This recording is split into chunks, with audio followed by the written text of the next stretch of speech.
My name is Nona Hill, and I'm the president of All Aboard Wisconsin. Our organization was founded in late 2010 with hope that Scott Walker could be convinced to accept the $810 million federal grant to extend Milwaukee-Chicago service to Madison. Our idea was to form a coalition of many groups that had a concern for the environment, social issues, and passenger rail in order to strengthen our numbers. When that battle was lost and the dollars went to other states, we reminded ourselves that the cause still needed to be championed. Trains were still running and deserved our support and patronage. We continue to maintain contacts with other groups supporting all forms of public ground transportation, passenger rail, long distance and commuter, buses, taxis, and have many stakeholders under the umbrella of All Aboard Wisconsin. We have conducted a series of passenger rail forums throughout the state to encourage people to think about where they would like to be able to travel by train and remind them to ride the services we do have. Keeping up our ridership numbers helps justify the public support that all forms of transportation require.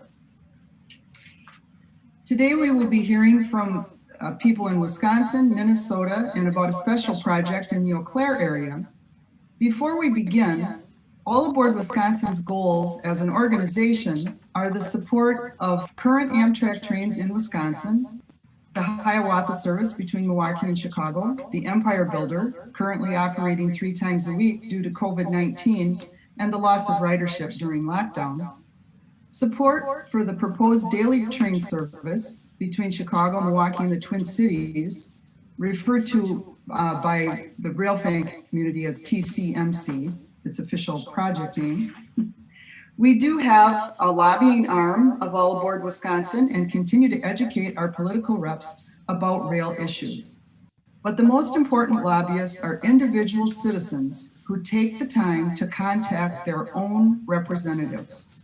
We encourage you to do so, to ask that Amtrak service be restored to daily frequency as soon as possible, to request continued and improved support of our state services, the Hiawatha trains between Milwaukee and Chicago, and in Wisconsin and Illinois. But if you are from another state, lobby for your own services. Remind your representatives that all forms of transportation are subsidized and that funding sources, although maybe controversial, are part of a balanced transportation system that helps all of us. After all, transportation is a nonpartisan issue. We all need good, reliable transportation. Today, we are grateful to have Arun Rao, the passenger rail manager from the Wisconsin Department of Transportation, here to tell us about the current status and future of passenger rail in Wisconsin and the Midwest. Oh, okay. All right. Well, thank you for having me this morning. I'm Arun Rao, the passenger rail manager for Wisconsin DOT. I'm just going to give a brief update on the current status of services in Wisconsin and some of the projects that we have going. For those not familiar, this is the rail system in Wisconsin. The red line you see there is the state-supported regional Hiawatha service between Milwaukee and Chicago. The green line is the Amtrak Empire Builder long distance service, Chicago to Seattle, Portland, through St. Paul there. And then the yellow lines are Amtrak throughway bus services. Some of them are regular intercity buses that interline with Amtrak, and one is Amtrak branded, dedicated and contracted service that extends from Milwaukee up to Green Bay along Interstate 41.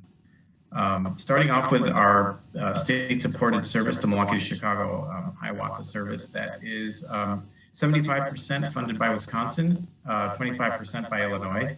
WisDOT contracts with Amtrak for that service, and Wisconsin is one of 18 states around the country that support intercity passenger rail routes like that one.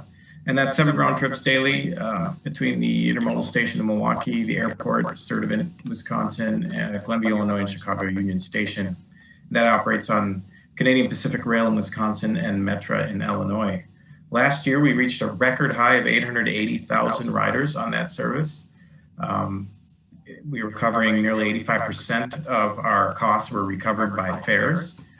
So a very successful service, one of the most successful state-supported services in the country.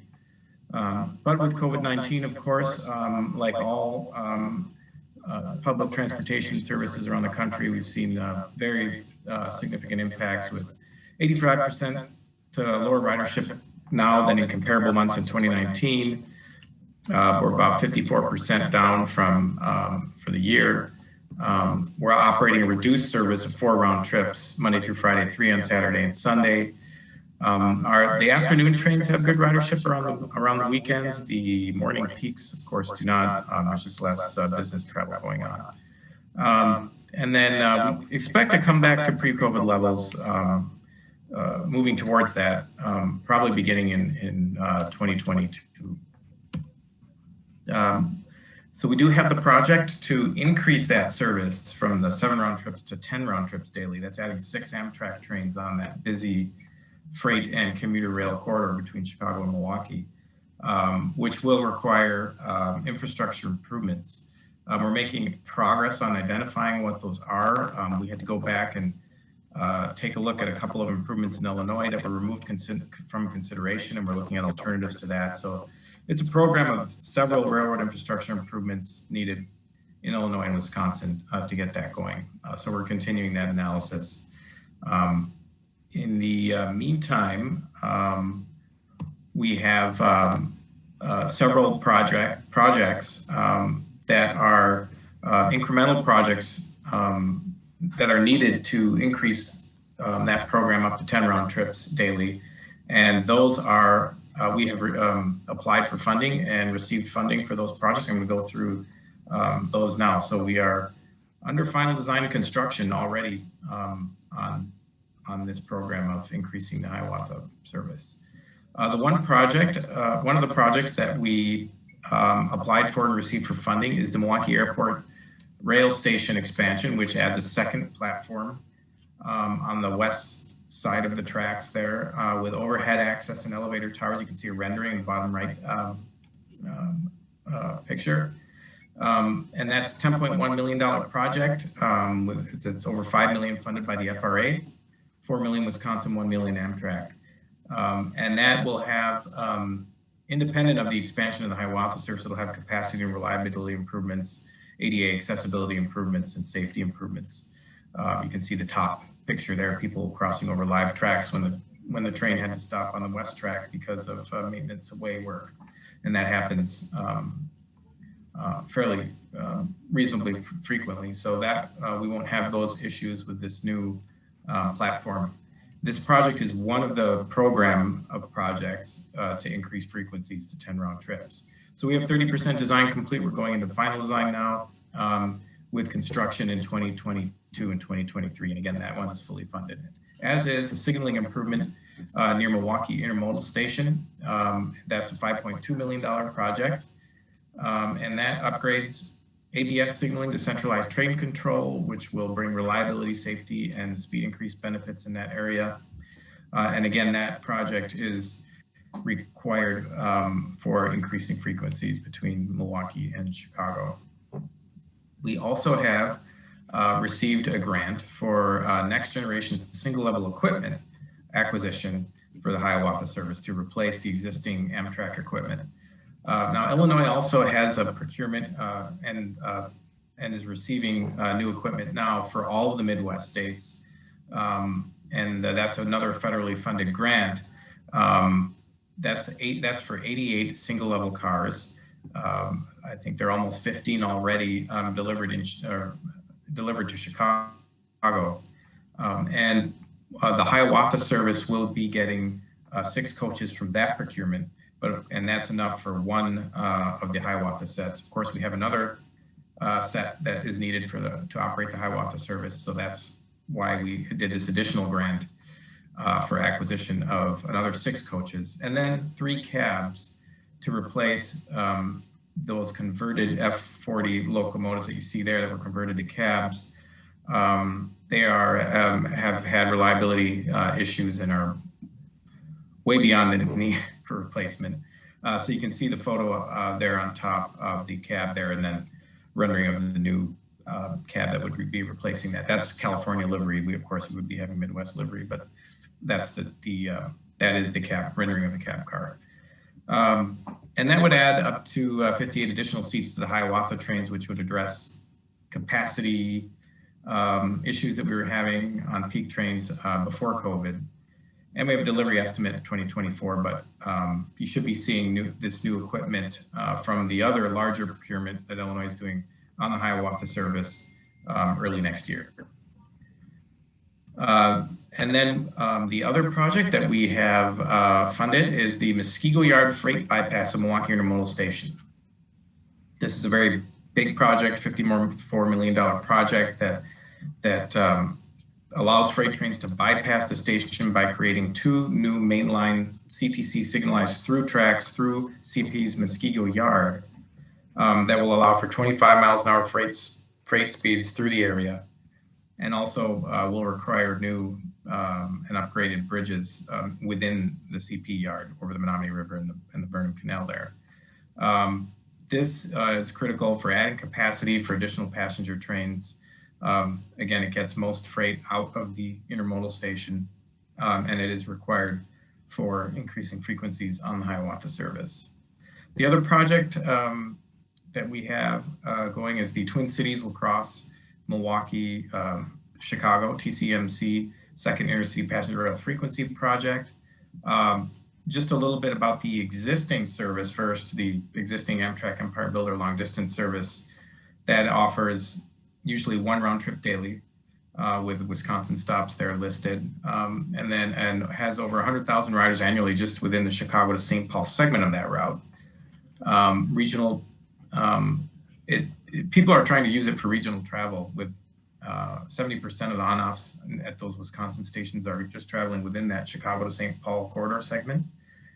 And as we all know that we can have significant delays on the eastbound Empire Builder through the state because it's coming from Seattle and Portland, which provides challenges for connecting services.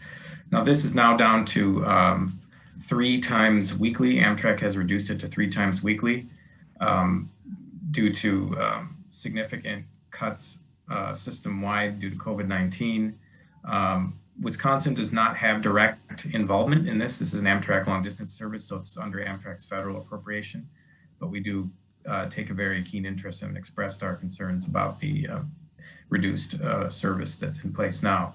Amtrak says that they want to restore that to full service, daily service. They have several metrics that they're going to look at when to do that, and February will be one decision point there for them. But their goal, their target is to get it restored to daily service by June, and we'll see how things go, with that. But so on that route, on the Empire Builder route, we have this project to add a second daily round trip that would complement the Empire Builder schedule and create a 2 round trip corridor. It would operate, it would serve all of the existing Empire Builder stops. It would operate at 79 miles an hour, just like the Empire Builder does. But it would have an over 30 minutes shorter travel time than the Empire Builder, and that's primarily because of reduced station dwells. Reliable on-time performance due to shorter distance, fewer railroads, and this project really has received broad support across the state. From the rural communities, from the business community. We received 43 letters of support for our grant applications with this. So very impressive. And this is a partnership with WISDOT, Minnesota DOT, Amtrak, Illinois DOT, La Crosse Area Planning Committee, Ramsey County in Minnesota, which is the county that St. Paul is located in, and the Federal Railroad Administration. Right now, Wisconsin DOT is the administrative lead for this project. So we have been moving forward with this project and applied for 2 grants. One was for operating support for when it gets started.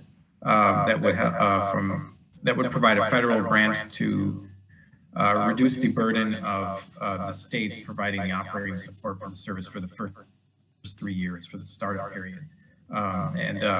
We were lucky enough to receive that grant. That is called the Federal Railroad Administration Restoration and Enhancement Grant Program. And we were selected for $12 million towards the first 3 years of operating support for that service. So that is was a very big win there. And then, similar to the Hiawatha program I talked about for 10 round trips, there's infrastructure improvements needed to implement this additional round trip along the CP rail corridor. And we applied for funding for final design and construction of all of those improvements. And we applied under FRA's Consolidated Railroad Infrastructure and Safety Improvement Program grant. And the good news is we were selected for award for the full amount that we asked for, $31.8 million, for final design and construction of 5 railroad infrastructure projects in Minnesota and Wisconsin to implement the service. And the full cost is $53 million. So that gap there is funded by required matches from Wisconsin, Minnesota, and Amtrak. So we've made a lot of progress to date on this service. Of course, we have all the feasibility study and operations analysis, capacity modeling done. We have concept engineering done and capital cost estimates for that $54 million grant. We have, again, the grant awards. And we're currently working on submitting the environmental documentation and service plan to the FRA, which is required for those grants. That is anticipated actually to be submitted this month. So the next steps towards implementation of this service would be to complete our railroad agreement. We're hoping to do that this year. And secure state-to-state agreements between Wisconsin, Minnesota, potentially Illinois, and secure the matching funds. And time frame for that would be about spring to summer 2021, where that would hopefully be done, and then execute the federal grant agreements by September of 2021, with final design occurring in 2022 of those 5 infrastructure projects, construction in 23 and 24, and then that would enable a start of the service in 2024. And sorry about that red line. I don't know where that came from, but it's crossing over all the slides. I don't know if you can see that, but and then I just wanted to mention again the other new service that our rail program has implemented. That's not rail. It's actually one of those Amtrak throughway bus connections, and this is to connect communities along Interstate 41. To the Hiawatha service to Chicago via Milwaukee. And we started this in summer of 2019 and added 2 round trips for a total of 3 round trip connecting bus services along that corridor to Milwaukee. It enables a same-day round trip to Chicago with an easy bus to rail connection in Milwaukee. These are premium buses with extra legroom, tables, cup holders, power outlets, free Wi-Fi. So they're trying to simulate, be consistent with the amenities that you get on a train. And they provide, again, a time connection to Hiawatha trains to and from Chicago. They also provide airport service to the Milwaukee airport. So this is extending the benefits of the Hiawatha to other parts of the state. That's what we want to keep looking at doing. We used cost savings for the Hiawatha to reinvest in transportation improvements, this being one of those, reinvest in Hiawatha improvements. And again, this is an Amtrak contracted bus services. So this is folded into our contract with Amtrak for the Milwaukee-Chicago Hiawatha service. And I also wanted to mention that we do have our long-range rail plan process underway. This is the Wisconsin Rail Plan 2050. This plan will replace the Wisconsin Rail Plan 2030, which is the statewide long-range rail transportation plan. The entire plan for the 2050 plan should be completed by January 2022. encourage public participation in this plan.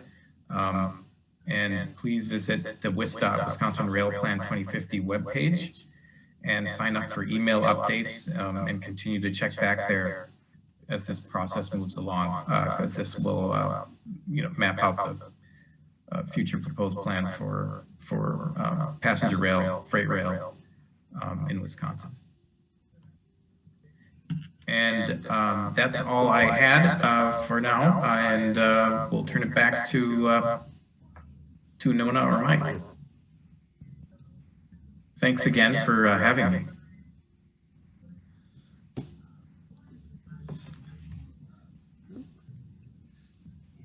Thank you very much. Very informative. I know I've ridden an Amtrak Hiawatha service many of times at the usually the 11 o'clock hour train down to Chicago to make connecting trains to other trains. Would have gone down to Kansas City, Missouri for some barbecue and rail fanning this past spring, but those trains or that plan got canceled and hopefully we'll be able to do that in a year or so. But always enjoy the Hiawatha service. I've had a few opportunities with knowing people that work Hiawatha service trains and that, so it's always good to see this service in the state of Wisconsin and hopefully expansion to other services. Is there anything else that All Aboard Wisconsin would like to talk about or discuss? I don't want to cut short on your time in it. Arun is willing to answer questions if there are questions from either the live feed or the Zoom call. Okay, I'm just taking a look here, and currently I'm not seeing any questions in that, but if there's any other questions from anybody else, feel free to unmute and ask away. And I believe we also have Jerry Ratliff from All Aboard Minnesota. And I know he was prepared to give a few remarks about the TCMC service from their aspect. So, Jerry, I saw you're out there, and I thought you unmuted yourself. So, if you want to chime in, please go ahead. Would you like me to start? Sounds good to me. Okay. I'm Jerry Ratliff. I belong to and have founded an organization called All Aboard Minnesota. We are an all-volunteer nonprofit, and we are promoting trains in and out of Minnesota and the region. I am the founder, and I currently serve as the outreach coordinator. And before I start, I just have to tell Arun that I just love that graphic with the tracks in the middle and the cars on the side. I just had to share that. I'm going to give just a real brief history. I'm only going to talk for a few minutes of our efforts to have this second train running from St. Paul to Chicago, and then end up giving the current status, which is obviously in limbo. Initially, we tried different efforts when we founded with things like train days, brochures at SPUD, which means St. Paul Union Depot, other rail events, membership meetings, newsletters, etc. And we tried really hard to establish relationships with other key players, such as the MnDOT Rail Office, other rail groups in Wisconsin, of course, including Michigan, etc. We also had a couple of setbacks. We had to overcome threats to close our Minnesota Rail Office. And we had a small group of very vocal but very well-heeled, as in lots of money, anti-rail folks from Rochester fighting the Zip Rail, it was called, from the Twin Cities to Rochester. Those were a couple of setbacks that we had to endure. We decided to make the second train a priority, and this is, I think, important from a regional aspect and from a state aspect. We made it a priority, as all the studies have shown from Amtrak, et cetera, that how successful this second train will be, along with the large number of passengers it's going to bring into the state of Minnesota. And of course, Wisconsin and Illinois. It is also a smaller lift for us in Minnesota. In other words, we don't have to request as much money. In this case, the current amount that we're looking at is $10 million versus, say, the train to Duluth is in the 350 to 360 million range. We had a big shift in our group back in 2017 when I met with 26 civic leaders from across all the way up to East Grand Forks. We learned that, and this is, I think, is an important point, we learned that we had a lot of rural support, as Ruin already mentioned, you do in Wisconsin for second train. This is from the local leaders. And this is even north of the Twin Cities, where the train goes through there at 1, 2, 3, 4, 5 in the morning. They have to get on. And they were so fired up about having a second train anywhere. At that point, we decided to expand our outreach with several community presentations, including the general public and civic leaders. We fine-tuned our presentations, and in my opinion, we got better, so that they were local, and we did press releases. We invited local and state officials. Our handouts took a lot of prep work because they included local elected officials, contact information, so they knew who to call, who to email, etc. when they were done with our meeting. Moorhead was our highlight in our last one in October, actually October 30th, the day before Halloween in 2019. And there we presented to over 165 people. We expanded in 2019 to have 2 capital rallies. In fact, we have a tentative one set for next spring, but that's going to depend on COVID, how that's going to be handled. We upgraded our website to make it a robust tool as we ramped up our statewide outreach program with features like Find Your Elected Officials and numerous other features. It's absolutely a terrific tool for us, and you can check it out by looking at allaboardmn.org. Which reminds me, I don't know, have you seen my cover slide? I'm looking at a room. I don't know if, Mike, can you put my slide on there? Because it'll show that website sometime before I'm done. Unless somebody else from All Aboard Wisconsin has that slide, if I share my screen, it would cut out the video and audio for the broadcast, unfortunately. Okay, that's all right, because that's the only thing I really wanted. But I will share the slides onto the Trainfest Facebook page. That way, if it has your contact information, people can get a hold of you. Okay, sounds super. So then our emphasis changed because we have evolved, in my opinion, become more effective. We started out with why we need a second train. Then we shifted to the benefits of a second train. And then we shifted from a whole page for all the benefits to 3 reasons to make it brief. So elected officials would read it, to be rather blunt, and the general public. And then we contacted a number of rural officials, was our next shift. And then we shifted to the Minnesota elected official committee members. And then we shifted to the Senate and then the House. And this year, in fact, in 2020, the House and the governor both were supporting the $10 million ask that we were supporting. But the Senate never got to it. We have continued to focus on the rural areas along the route of the Empire Builder.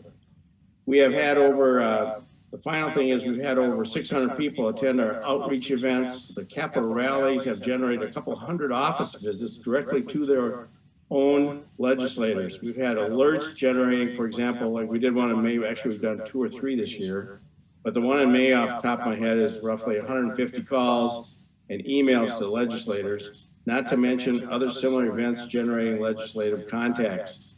In addition, we've had some, looking back at the unfortunate example of Rochester, we have really, I think, shifted to a more positive tone about rail travel, because we've had a lot of newspaper, TV, and radio coverage, including several interviews, and they've all been very, very positive.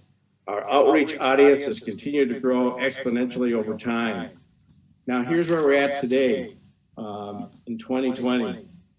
As I mentioned, the governor proposed in January, actually, or maybe even it was in December, for this year's legislature, and the House supported his proposal of $10 million for bonding for the second train to Chicago. And if you don't know, the bonding interest rates were next to 0. The session ended in May, and their one task for both houses was to pass a bonding bill. And both houses failed to pass any kind of a bonding bill. And since then, they've had 4 or 5 special sessions. The special sessions, unfortunately, became extremely partisan and not very constructive. In October, they had a special session and a bonding bill finally passed in a matter of hours. It was kind of amazing. But this time they shifted at the last minute any money for passenger rail. It went to 2 others. It went in 2 other directions. $3 million that it was, they pared the 10 down to $3 million, and then at the last minute, the $3 million went to freight, but it did go to repairing what's called the Grassy Point. It's a swing bridge between Duluth and Superior, and they also spent money, I forgot how many million it was, just off the top of my head, maybe it was 25 million, I can't remember the number, to upgrade an intersection in a northwest suburb that has a lot of car collisions. Back to the Grassy Point, that will actually help NLX, or the Duluth Train Project. But the second train money just disappeared. So with this 10 million, we'll be able to get this at the FRA grant that Arun was talking about, the 32 million match. And it's my understanding Amtrak has also appropriated another 5 million. And then Arun also talked about that operating grant for 12 million for that first 3 years. The project would provide, what we like to promote is it provides great jobs during COVID and also helps our freight partners, including CP and other railroads, especially in the Winona area. That is called a CK Junction, which is just on the north side of Winona. So finally, the future for us, our discussion now, we're having meetings for outreach committee. In fact, we met last night. We're focusing now on the virtual world. We can't sit down and meet with senators and reps and et cetera. And now we realize we have yet, of course, our traditional plans have not worked. They've not succeeded with the Minnesota legislature. The session does start, I think it's January 5th, but it's in January of 2021. And we are in the midst of planning our 2021 goals and activities to seek the funds necessary for that second train. If we do succeed, as Arun mentioned, we are hoping the train will be running in 2024. And we are looking at the fact that we are in a virtual world. And that's it. Thanks for listening. Thank you, Jerry. And I would like to ask Mark to give his comments about the Eau Claire service at this time so that we can get back on schedule as soon as possible. I will mention that if you have questions and put them in the chat addressed to me, I will make sure that your questions get answered of any of our speakers. Okay, thank you, Nona. I'm Mark Quam. I'm with the West Central Wisconsin Rail Coalition here in Eau Claire, Wisconsin. We're about 85 miles east of Minneapolis, St. Paul. The West Central Wisconsin Rail Coalition is a nonprofit organization. We've actually been around since 1999, and I'll just kind of briefly tell you about the things that we've done as a rail coalition. We were formed in 1999, and we basically work to restore passenger rail service to the Twin Cities. And we have a lot of different community-based businesses and organizations that are really supportive of our efforts to move forward. And our goal is to really basically have at least 4 trains a day between the Twin Cities and Chicago. And this will be through a private-public partnership. We basically are working with Union Pacific Railroad, and part of the agreement working with Union Pacific Railroad is that we would use a third-party operator to perform and run the service. And at this time, we're working with a company out of Chicago called Corridor Rail Development. And Corridor Rail Development would be the provider of our service and the equipment to run the service. We are currently getting a engineering study done on the route, and Corridor Rail Development has agreed to put up $200,000 in the form of a grant to help with the engineering studies, and we hope to have those completed by the end of December or sometime into early next year. And then once the engineering study results are back, then we should be able to proceed forward. One thing that we've been really lucky with the city of Eau Claire and the surrounding counties along the UP corridor route over to the Twin Cities, all have been very supportive, and we've had letters of support from the city of Eau Claire County, and other counties along the corridor. And what our goal is to hopefully have counties throughout the route form some kind of a regional rail commission or some type of governing body that we can all work together. Unfortunately, at this time, we're not able to form a rail authority in Wisconsin that would actually be able to tax. In Minnesota, they do have that ability to form rail authorities, but we really feel that, with the county's support along the route here, that hopefully the counties will be able to leverage or budget money. The main thing for running the service is that we need to have county input, to build the infrastructures like the station, the park and ride lots, that type of thing. And I think we can probably do it. I think probably what's more unique about our rail project is that we're not just relying totally on public tax dollars to do this. We're looking at a combination of public and private investment. So it's our hope that we can get this project up and underway. And I think what'll be really helpful with having this service between the Twin Cities and Chicago, we have a fair amount of people that commute back and forth between Eau Claire and the Twin Cities, and this has really become a very a high use route, not just for rail, but we have a lot of highway traffic back and forth between the Twin Cities as well. And it's really about giving people better options to get to the Twin Cities and back and forth. So we plan to keep moving forward. If our plan falls into place here, we hope to maybe have the service up and running within a couple of years here. Obviously, with the coronavirus here, things have been set back a little bit, but our basic goal is to get the service up and running, and we hope even if we don't have the stations built initially, we can still get the service going even without stations. So anyways, that's kind of a brief update, and if you have further questions, you can visit our website at www.westwisconsinrail.org, and I will provide a slide contact information to Trainfest here with more information, and I also do have a slide for All Aboard Minnesota with contact information as well. So at this time, I'll hand it back over to Mike here, and thank you.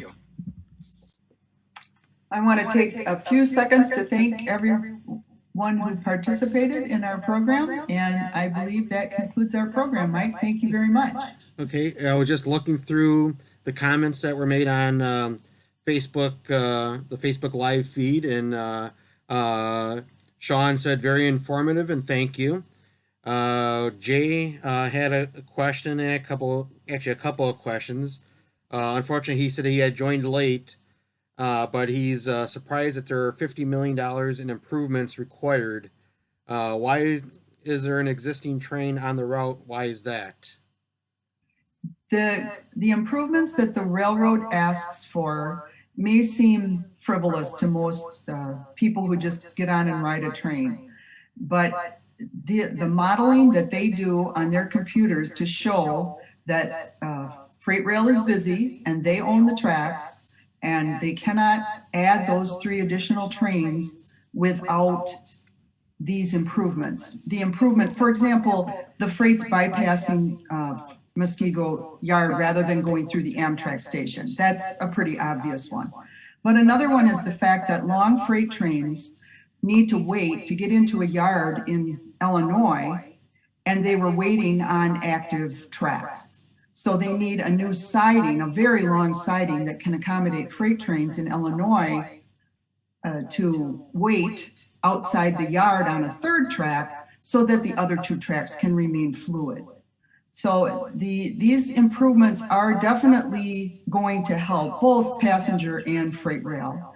And because the agreements with the freight railroads that with trains operated by Amtrak or even state-supported services are such that we have the burden of improving the railroad in order to accommodate passenger rail is on the passenger rail side. It's a fact of life in this industry.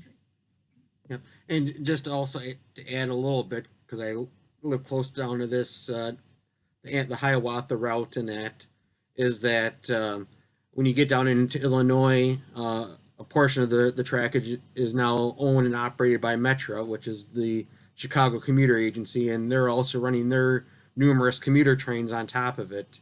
And to keep their fluid schedules, the freight trains are almost second nature in there, but the freight railroads also do handle a lot of the dispatching for all that quarter. So you have to keep everything moving fluidly, and when you start adding more trains to the mix, the trains have to go someplace. And then when you get west of Milwaukee, between Milwaukee and the Twin Cities, that's all single track main line with passing sidings. And again, you have to have enough trackage for the trains to meet.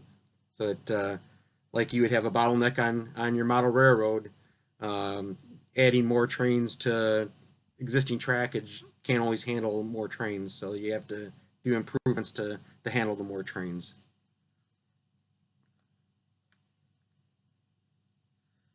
Okay, I'm just going to see if there's any other questions. I don't see any other additional questions, so I'd like to thank All Aboard Wisconsin for participating. Again, if you have any questions, I'm sure we'll forward them to them from the Facebook feed comments, and they'll probably look at the Facebook feed comments. But again, you can contact them at their web pages that were provided in the video feed, and I'll also put their contact cards up on the Trainfest Facebook page if you have any additional questions. So again, thanks everybody from All Aboard Mike? Wisconsin. Yes. Mark Quam from the All Aboard Wisconsin, West Central Wisconsin Rail Coalition. Jerry Raliff had one comment, and I think he had problems on muting himself just for a brief minute. Can you hear me now? Yep, we can hear you. I just gonna make one really quick comment. On the north end of Winona, there's that intersection I mentioned called the CK Junction. In fact, with Terry Brown, Terry did a video of that area. Basically, think of 2 or 3 railroads coming together at an intersection, and some of them are not moving very quickly. And so what they're basically going to do is add a siding in there, which will allow not only freight trains to pass each other, but also Amtrak to get through that bottleneck. It also makes for a safer access for the passengers. So like in the Milwaukee airport, they don't have to walk across a live active rail line, so they can get closer to the depot. It's a very simple fix. They're basically making the siding longer is what they're basically doing. So I just thought I'd add that. Okay, thank you very much.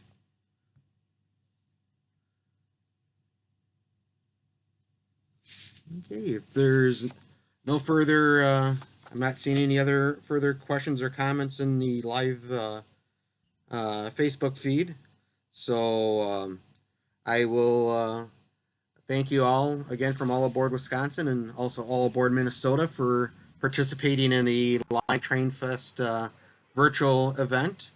And luckily we were about 20 minutes behind schedule, and it's like we made up about 5 minutes, so we'll be chugging along here. And if Atlas